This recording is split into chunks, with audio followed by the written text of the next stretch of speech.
우리가 잘 아는 대로 다윗은 우리아의 아내, 그러니까 다윗의 신복 보아 우리아의 아내 밧세바와 간통죄를 범했습니다. 그런데다가 다윗은 그 죄를 감추기 위하여 밧세바의 남편 우리아를 최전방, 전쟁터에서 치열하게 전쟁이 벌어지고 있는 최전방으로 보내서 그 전쟁터에서 전사하게 만들었습니다. 이 일이 있은 후 다윗은 이 범죄와 관련하여 참회하는 시 두 편을 썼습니다. 처음에는 감추고 그랬다가 나단 선지자가 다윗의 죄를 지적하고 책망했을 때 그는 그 앞에서 엎드려 눈물로 회개를 했습니다. 그리고는 참회하는 시 두 편을 썼는데 그 시가 바로 하나는 시편 51편이고 또 다른 하나는 오늘 본문 시편 32편입니다.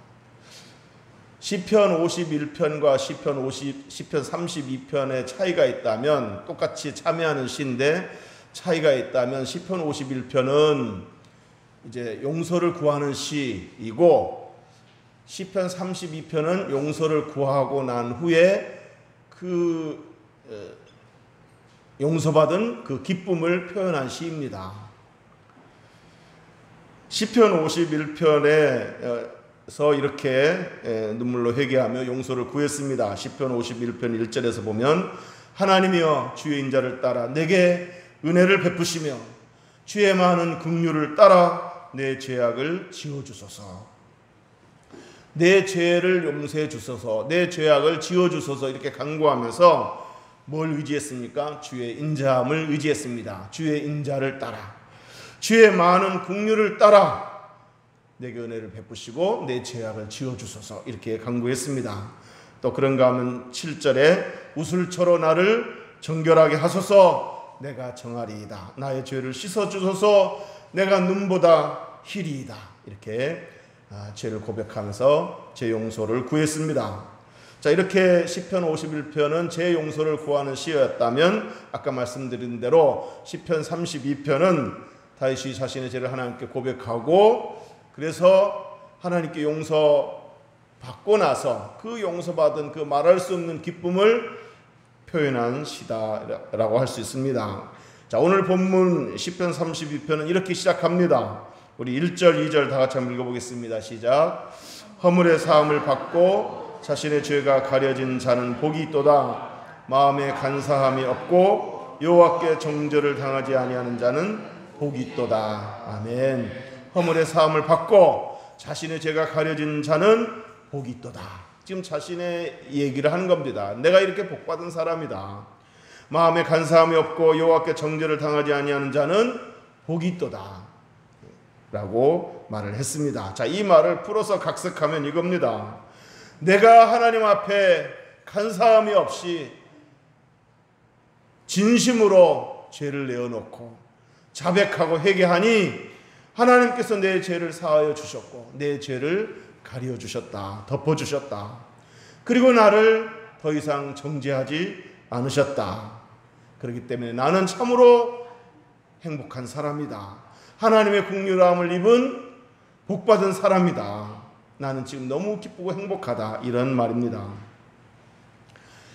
자, 이렇게 그 용서받고 난 후에 그 기쁨과 감격을 이렇게 표현했는데, 자, 그런데 여러분 이 본문에서 다윗이 정작 저와 여러분에게 해주고 싶은 말은 그 다음 구절입니다. 우리 3절 4절 읽어보겠습니다. 시작. 내가 입을 열지 아니할 때에 종일 신음함으로 내 뼈가 쇠하였도다. 주의 손이 주야로 나를 누르시오니 내 진액이 빠져서 여름 가뭄에 마름같이 되었나이다. 아멘. 자, 이 말도 풀어 설명하면 이런 말이 됩니다. 내가 입을 열기 전까지는, 즉 입을 열어 죄를 자백하기 전까지는, 회개하기 전까지는 너무 괴로웠다. 그때는 종일 신음소리밖에 나지 않았다. 뼈가 쇠할 정도로 괴로웠고 진액이 빠져서 말라버릴 정도로 괴로웠었다. 그야말로 마음도 힘들고 몸도 힘들었었다. 이런 말이 됩니다. 여러분 지금 이 32편에서 그 회개하기 전까지, 그러니까 입을 열기 전까지, 입을 열어 자백하기 전까지 이렇게 내가 힘들었다라고 표현을 했는데, 시편 51편에서도 그 괴로움을 이렇게 표현했습니다. 시편 51편 11절에서 뭐라고 고백했냐면, 나를 주 앞에서 쫓아내지 마시며 주의 성령을 내게서 거두지 마소서, 이렇게 고백했습니다.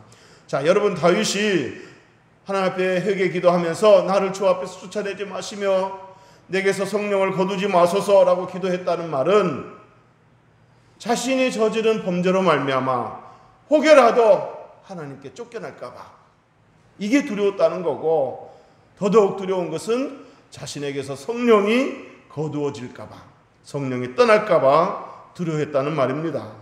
그만큼 두렵고 괴로웠다는 말입니다. 여러분, 신약시대에는 성령이 모든 믿는 자들 안에 내주하십니다. 항상 구원의 보증으로, 보혜사로 항상 우리 안에 내주하십니다. 믿는 자 안에 내주하십니다. 그리고 한번 들어오신 성령은 결코 떠나지 않습니다. 우리가 구원이 완성되기까지, 하나님 나라에 들어가기까지 구원의 보증으로서, 또 우리를 인도하신 보혜사로서 항상 우리 안에 내주하고 계십니다. 떠나시지 않습니다. 하지만 구약시대에는 성령이 간헐적으로 역사하셨습니다. 무슨 얘기냐면, 성령께서 필요에 따라 마음속에 들어오셔서 역사하셨다가 또 떠나기도 하셨습니다. 신약시대에는 믿는 자들 안에 내주하셔서, 상주하셔서 그 나라 가기까지 구원의 보증으로, 보혜사로서 항상 우리 안에 계시지만, 구약시대에는 간헐적으로 성령이 역사하셔서 필요에 따라 들어오셨다가 또 나가시기도 하셨습니다. 다윗은 그것을 직접 눈으로 본 사람이었습니다. 누구를 봤습니까? 사울왕이 범죄하고서 회개하지 않았을 때 사울왕은 왕으로서 하나님께 버림을 받았을 뿐만 아니라 그에게서 성령이 떠나는 것을 보았습니다. 성령이 떠나고 대신에 악신이 들어와 그 악신에게 시달리는 것을 보았습니다. 그래서 사울왕의 악신에게 시달릴 때 너무 괴로워서 하프를 잘 연주하는 다윗을 데려다가 그 앞에서 하프를 연주하게 했습니다. 그러면 마음이 좀 평온해지곤 했었습니다. 자, 그랬기 때문에 다윗은 사울이 얼마나 악신에게 시달리는지를 다 보았기 때문에, 성령이 떠나고 악신에게 시달리는 것을 다 보았기 때문에, 자신이 범죄하고 나서 자신이 범죄했다는 사실을 알았을 때 제일 두려웠던 게, 사울왕처럼 버림받으면 어떻게 되나, 사울왕처럼 성령이 떠나가시면 어떡하나, 이런 두려움이 있었던 겁니다. 그래서 그는 이렇게 기도했습니다. 나를 주 앞에서 쫓아내지 마시며 주의 성령을 내게서 거두지 마소서, 이렇게 기도했던 겁니다. 자, 그리고 또 다윗은 이렇게 또 기도했습니다. 시편 51편 12절에 보면, 제가 읽어드리겠습니다. 주의 구원의 즐거움을 내게 회복시켜 주시고 자원하는 심령을 주사 나를 붙드소서. 다윗이 회개하면서 기도하기를 뭐라고 기도했습니까? 하나님, 내게 구원의 즐거움을 회복시켜 주옵소서. 자, 이 말은 뭘 의미하는 거겠습니까? 하나님께 범죄하고 나니까 뭐가 사라졌다는 거예요? 구원의 즐거움이 사라졌다는 겁니다. 여러분, 우리가 한번 예수 믿고 구원받은 사람이라면, 또 설령 우리가 연약해서 죄를 지어도 그 죄로 말미암아 혹시 매는 맞을지언정 구원이 취소되지는 않습니다. 그러나 죄를 지으면 그 죄가 우리로 하여금 구원의 기쁨이, 우리 안에 있는 구원의 기쁨이 사라지게 만듭니다. 오늘 본문에 다윗이 그랬습니다. 다윗이 하나님께 범죄하자 구원의 즐거움은 사라지고 대신에 종일 쉬는 소리밖에 나오지 않았고, 뼈가 쇠할 정도로, 진액이 빠져서 말라버릴 정도로 마음도 몸도 괴로움으로 가득 찼습니다. 이렇게 범죄하면 구원의 즐거움이 사라집니다. 자, 그래서 다윗은 오늘 본문에서 이렇게 결단했습니다. 범죄하고 나니까 구원의 즐거움은 사라지고 종일 입에서는 신음소리밖에 나오지 않고 뼈가 새할 정도로 진액이 빠져 말라버릴 정도로 온통 괴로움으로 가득 차니 견딜 수가 없었던 거예요. 그래서 다윗은 이렇게 결단했습니다. 5절 한번 읽어보겠습니다. 5절 시작. 내가 이르기를 내 허물을 여호와께 자복하리라 하고 주께 내 죄를 아뢰고 내 죄악을 숨기지 아니하였더니 곧 주께서 내 죄악을 사하셨나이다. 아멘. 다윗은 결단했습니다. 내가 하나님께 자복하고 회개하리라 이렇게 결단하고 그 죄를 하나님께 아뢰고 낱낱이 아뢰고 그 죄를 숨기지 아니하였더니 하나님께서 그 모든 죄를 사하셨다는 얘기입니다. 하나님께서 그 모든 죄를 사하실 때 동시에 어떤 일이 이루어졌겠습니까? 그 모든 죄책감과 고통과 괴로움이 사라졌다는 얘기입니다. 그리고 구원의 즐거움이 다시 회복되었다는 이야기입니다. 그래서 다윗은 이 말할 수 없는 그 죄사함의 기쁨을 다른 사람들에게 오늘날 저와 여러분에게 나누고 싶어서 이렇게 권면했습니다. 우리 6절 읽어보겠습니다. 6절 시작. 이로 말미암아 모든 경건한 자는 주를 만날 기회를 얻어서 주께 기도할지라 진실로 홍수가 범람할지라도 그에게 미치지 못하리이다. 아멘. 다윗은 그 용서받은 그 기쁨을 이렇게 표현하면서 그리고 그 기쁨을 후세 사람들에게 나누고 싶어서 이렇게 권면했는데 주를 만날 기회를 얻어서 기도하라 이렇게 권면했습니다. 여기서 기도하라라는 말은 무슨 내용으로 기도하라는 말이겠습니까? 바로 범죄했을 때 죄를 자백하고 회개 기도를 하라는 겁니다. 자, 그렇다면 주를 만날 기회를 얻어서 기도하라 그랬는데 주를 만날 기회를 얻어서 이 말은 또 어떤 의미겠습니까? 회개할 기회를 놓치지 말고 또 주저하지 말고 망설이지 말고 되도록 빨리 회개하라는 겁니다. 범죄했을 때 계속해서 그 죄책감에 시달리지 말고 계속해서 그 죄로 말미암아 이렇게 그 고통과 괴로움 속에 빠지지 말고 얼른 주저하지 말고 되도록 빨리 죄를 자백하고 회개하라는 겁니다.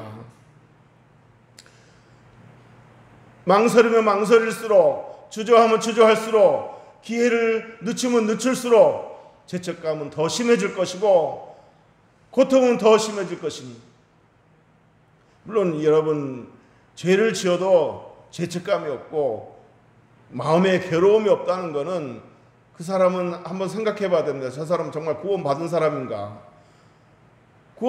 구원받은 사람이 아니기 때문에 하나님의 은혜를 경험하지 못한 사람이기 때문에 새로운 피조물이 아니기 때문에 죄를 지어도 무감각한 거예요. 그러나 여러분 죄를 지었을 때 마음에 괴로움이 있고 하나님 앞에 두려움이 있고 구원의 즐거움이 사라졌다는 얘기는 그 사람이 예수 믿고 구원받았다는 얘기고 믿음 안에 있다는 얘기입니다.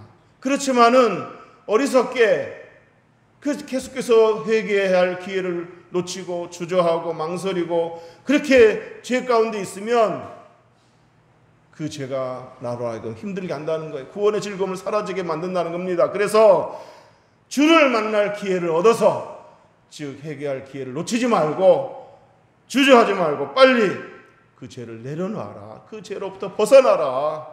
죄 용서함 받고 그 죄로 인한 그 고통과 괴로움에서 벗어나라. 그런 얘기입니다.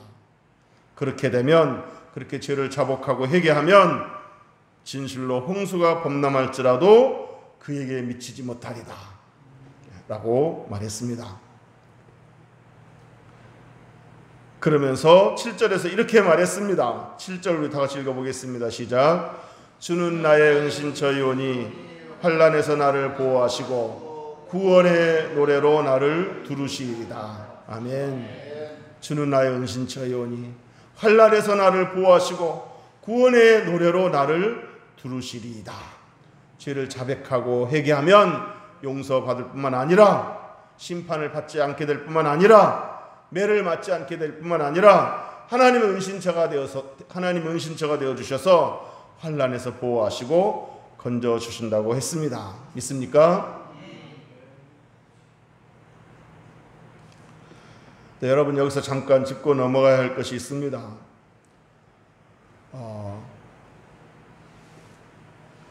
사울 왕이나 다윗이나 똑같이 하나님께 범죄한 것은 마찬가지인데 왜 사울은 버림받았고 다윗은 하나님께 용서받고 복받은 사람이 되었습니까?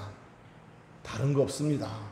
사울은 범죄하고 나서 끝까지 회개하지 않았기 때문입니다. 하지만 다윗은 나단 선지자의 그 지적과 책망을 받고 그 앞에 엎드려 눈물로 회개했기 때문입니다. 진심으로 회개했기 때문입니다. 여러분, 하나님께서 가장 싫어하는 사람이 누군지 아십니까? 물론 하나님은 죄를 범하는 사람을 싫어하십니다. 죄 짓는 사람을 싫어하십니다. 하나님 거룩하시기 때문에 범죄하는 것을 싫어하십니다. 그러나 범죄하는 사람보다 더 싫어하는 사람이 있다면 누구겠습니까? 범죄했음에도 불구하고 회개하지 않는 사람, 이런 사람을 하나님은 더 싫어하십니다. 다윗이 뭐라고 말했습니까? 5절에 내가 이르기를 내 허물을 여호와께 자복하리라 하고 주께 내 죄를 아뢰고 내 죄악을 숨기지 아니하였더니 곧 주께서 내 죄악을 사하셨나이다.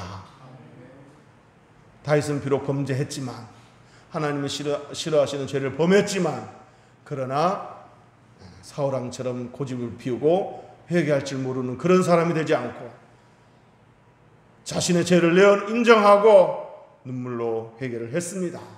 내가 내 허물을 자복하리라, 내 죄를 아뢰고 내 죄악을 숨기지 아니하리라, 낱낱이 고백하리라, 이렇게 결단하고 하나님 앞에 아뢰었을 때 하나님께 용서를 받았을 뿐만 아니라 그로 인해서 근심, 그 고통은 사라지고 죄책감은 사라지고 대신에 구원의 즐거움이 회복되고 기쁨이 가득 차게 되었습니다.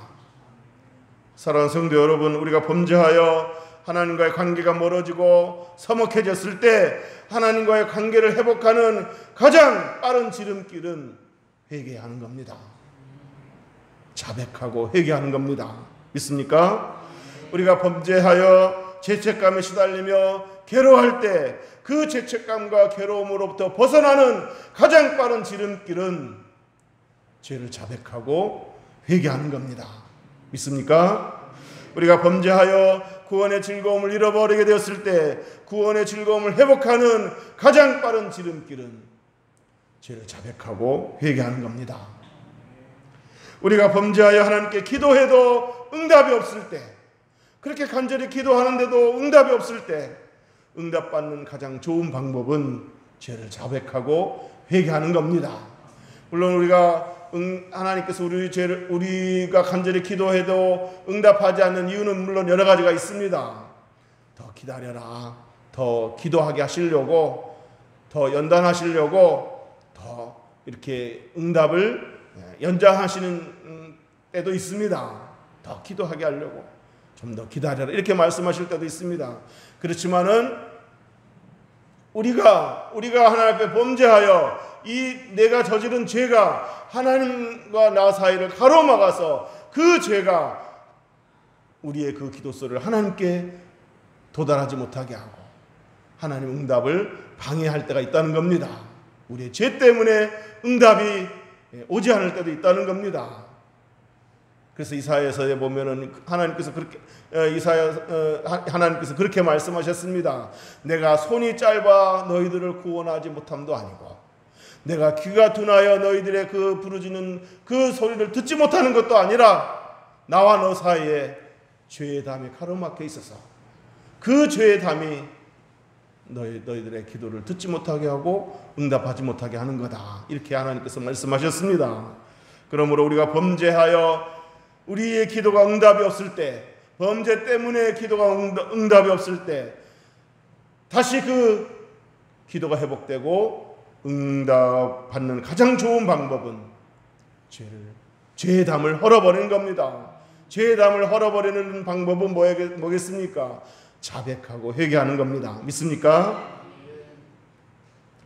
우리 사회, 하나님과 우리 사회를 가로막고 있는 죄의 담을 헐어버릴 때 비로소 하나님과의 관계도 회복되고 구원의 즐거움도 회복되고 기도 응답도 회복되고 죄책감으로부터 자유함을 얻게 되는 겁니다. 믿습니까?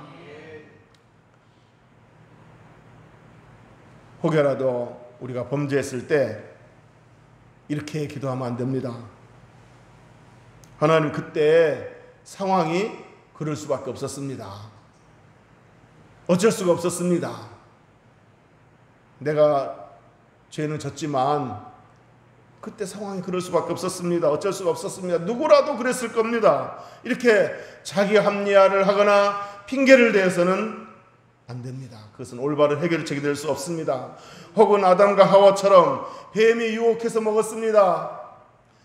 하와가 내 아내가 줘서 먹었습니다. 이렇게 남의 탓을 하는 것도 올바른 해결책이 될 수 없습니다. 제 문제를 해결하는 가장 올바른 해결책은 자백하고 회개하는 것뿐입니다. 자기 합리화도 아니고 도피도 아니고 은폐도 아니고 핑계도 아니고 전가도 아니고 그저 내 죄를 아르고 숨기지 아니하였더니 자백하고 회개하는 것만이 올바른 해결책인 줄로 믿으시기를 주의 이름으로 축복합니다. 요한일서 1장 9절에 만일 우리가 우리 죄를 자백하면 그는 미쁘시고 의로우사 우리 죄를 사하시며 우리를 모든 불의에서 깨끗하게 하실 것이요 라고 했습니다. 믿습니까? 만일 우리가 죄를 자백하면, 자백만 하면, 진심으로 그 죄에 대해서 애통해하고 그 죄를 내어놓고 진심으로 회개하면 미쁘시고 의로우신 우리 하나님이 예수 그리스도의 보혈의 공로를 보시고 우리 죄를 사하신다 그랬습니다. 우리를 죄에서 깨끗하게 하신다 그랬습니다. 이 약속을 믿고 하나님 앞에 범죄했을 때 자백하시기를 주의 이름으로 축복합니다. 자백하는 것만이 죄책감으로부터 벗어나고 구원의 즐거움이 회복되고 하나님과 관계가 회복되고 기도 응답이 회복되는 지름길이 되는 줄 믿으시기를 주의 이름으로 축복합니다.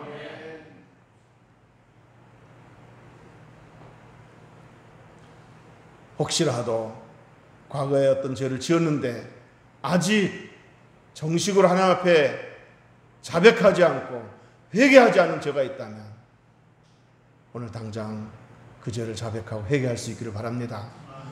나만 아는 죄, 다른 사람은 모르는 죄가 있다 하더라도 하나님은 다 아시오니 하나님 앞에 그 죄를 내어놓고 회개하시길 바랍니다. 청년 때 지은 죄, 얼마 전에 지은 죄, 크고 작은 죄 가릴 것 없이 하나님 앞에서 범죄하고 나서 아직 회개하지 않은 죄가 있다면 오늘 설교를 듣고 정식으로 하나님, 내가 그때 그 죄를 지었습니다. 나는 죄인입니다 하고 죄를 내어놓고 용서를 구하시길 바랍니다. 자백하고 숨기지 아니하고 용서를 구하면 우리 하나님께서 예수 그리스도의 십자가의 보혈의 공로를 보시고 우리를 그 죄에서 깨끗하게 하실 줄로 믿습니다. 너희 죄가 양털같이 진홍같이 붉을지라도 주홍같이 붉을지라도 양털같이 희게 하시고 눈같이 희게 하시겠다고 약속하셨습니다. 이제 말씀을 정리하도록 하겠습니다. 여러분, 다윗이 죽고 난 후에 다윗의 후세 사람들이 다윗에 대해서 이렇게 평가했습니다. 열왕기상 15장 4절 5절에 보면 이렇게 말했습니다. 여러분 잘 들어보시기 바랍니다. 그의 하나님 여호와께서, 여기서 그는 누구겠습니까? 다윗이죠. 다윗의 하나님 여호와께서 다윗을 위하여 예루살렘에서 그에게 등불을 주시되 그의 아들을 즉 솔로몬을 세워 뒤를 잇게 하사 예루살렘을 견고하게 하셨으니. 자, 그러니까 여러분, 사울 왕은 죽고 나서 그 가문은 몰락되고 더 이상 그 계보가 없어졌습니다. 그렇지만 다윗은 비록 하나님께 범죄했지만은 용서를 구했을 때, 용서받고 나서 그는 나중에 이렇게 솔로몬에게, 자기 아들 솔로몬에게 왕위를 물려주면서 이렇게 평화롭게 예루살렘을 견고하게 할 수 있었습니다. 자, 그런데 그 이유를 5절에서 설명하고 있습니다. 이는이란 말은 그 이유는 그 말입니다. 다윗이 햇사람 우리아의 일 외에는, 우리아가 누구예요? 밧세바의 남편이죠. 그러니까 밧세바를 범한 것 그 외에는, 간음죄 그 외에는 평생에 여호와 보시기에 정직하게 행하고 자기에게 명령하신 모든 일을 어기지 아니하였습니다. 자, 쉬운 성경에서는 이 구절을 이렇게 번역해 놓았습니다. 잘 들어보시기 바랍니다. 하나님 여호와께서는 다윗을 위하여 예루살렘을 지켜주셨습니다. 그리고 그의 아들이 예루살렘에서 왕위를 이어가도록 해주셨습니다. 왜냐하면 다윗은 언제나 여호와께서 보시기에 옳은 일을 했기 때문입니다. 다윗은 햇사람 우리아의 일 외에는 그의 평생에 하나님의 명령을 어긴 적이 없었습니다. 이렇게 번역해 놓았습니다. 자, 무슨 얘기냐면 그 우리아의 아내 밧세바를 범한 거, 그 간통죄, 그거 외에는, 그러니까 그 죄를 회개하고 나서 그 이후로는 다시는 그 간통죄를 범하지 않았다는 얘기입니다. 그리고 항상 두렵고 떨림으로 하나님 앞에 신실하게 살려고 애를 썼다는 얘기입니다. 하나님과 동행하며 살았다는 얘기입니다. 하나님께서 그것을 귀하게 여기시고 다윗의 그 왕위를 견고하게 하셨다는 얘기입니다.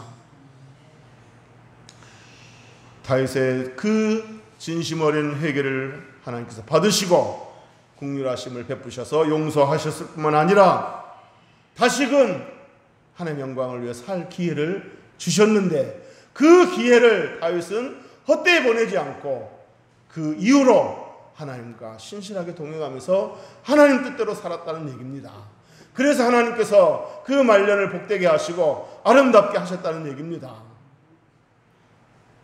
무슨 얘기냐? 회개한 후에 그 죄를 반복하지 않으려고 노력하는 것이 중요하다는 얘기입니다. 회개라는 그 글자 뜻은 뉘우칠해 돌이킬 개자입니다. 뉘우치었으면 돌이켜야 된다는 얘기예요. 그렇게 용서받았는데, 나 같은 죄인 이렇게 용서받았는데, 이 엄청난 죄를 용서받았는데, 이렇게 하나님 은혜가 큰데 내가 그 죄를 또 반복해서 하나님 마음을 아프게 해서는 안 된다, 도리가 아니다, 이런 마음으로 그 죄를 반복하지 않으려고 노력하는 그런 자세가 필요하다는 얘기입니다. 다윗은 그렇게 다시 회개 용서받고 나서 다시 이렇게 하나님의 영광을 위해 살 기회를 얻었을 때 그 기회를 헛되이 보내지 않고 남은 삶을 아름답게 살았습니다.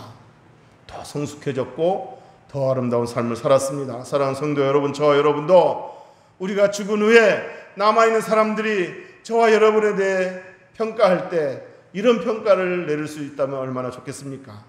그 사람, 그 성도, 그 집사, 그 권사, 그 목사 한때 큰 실수도 있었고 또 부족한 모습도 많이 있었지만 그래도 살아갈수록, 나이 들수록, 말년이 되어갈수록, 주님 앞에 갈 때가 될수록 그 신앙이, 그 삶이 더 성숙해졌다, 더 아름다워졌다, 참 끝이 좋다, 이런 평가를 들을 수 있게 되기를 주의 이름으로 축복합니다. 기도하겠습니다.